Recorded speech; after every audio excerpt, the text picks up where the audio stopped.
Buenas tardes, en esta oportunidad les habla María Montilla, cursante de la carrera de Derecho, en esta asignatura de Delito contra la Propiedad. En esta oportunidad les voy a hablar de algo muy importante, es el delito de secuestro y de extorsión.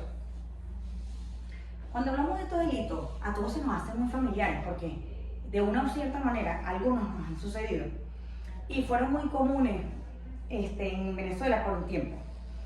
Por ejemplo, el delito de extorsión lo pueden hacer vía telefónica, vía cibernética, a través de una computadora, a través del WhatsApp, de múltiples maneras. Pero ¿qué es este delito de extorsión? Este delito de extorsión consiste en obligar a una persona mediante amenazas, violencia o algún tipo de acto, un perjuicio que le afecte su patrimonio o el de tercero. Es decir, lo vean vinculado en un daño de eso. Hay tres elementos muy importantes en el delito de la extorsión, que es las amenazas o violencias, es decir, cuando a mí me agreden, me amenazan de manera que me hacen una intimidación, hay un propósito que es el de obtener beneficio generalmente es a través de un beneficio económico, y el tercero es el perjuicio patrimonial, que es cuando sufre una pérdida económica. ¿En qué artículo está contemplado o en qué ley? En el Código Penal está estipulado esta pena en el artículo 459, donde establece una pena de 5 a 10 años. En la ley, en el artículo 16 de la ley orgánica contra la extorsión y el secuestro, también está estipulado.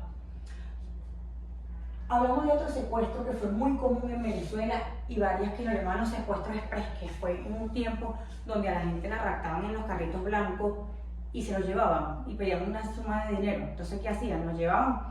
¿Qué tiene diferencia contra la extorsión? Que aquí se llevan a la víctima. La víctima es privada de libertad. Entonces, ¿qué es el secuestro? Es una privación de la libertad con el propósito de obtener un rescate o un beneficio económico con fines ilícitos, porque eso no es. O sea, ahí hay un delito.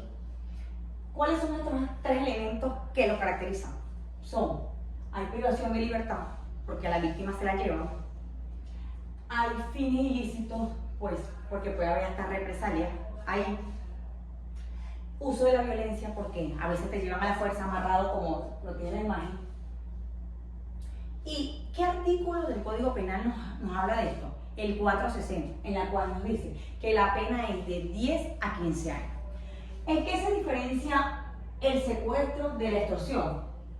Tienen 4 diferencias fundamentales. Uno es la naturaleza del acto. ¿Por qué? Porque la naturaleza del acto en la extorsión involucra amenaza. En el secuestro implica privación de libertad. ¿Cuál es el objetivo entre uno y otro? En la extorsión es una ganancia económica o un beneficio específico. En el secuestro, a veces obtener un rescate puede tener otro fin. La duración del acto. Generalmente en la extorsión es un acto puntual, pero no hay restricción de libertad. En cambio, en el secuestro implica retener a la víctima por un periodo de tiempo, ya sea un día, corto tiempo, 1 hora, 2 horas, pero implica un periodo de tiempo. Y hay diferencia entre las penas, como ya les dije. En la extorsión es de 5 a 10 años, en el secuestro es de 10 a 15 años. Buenas tardes.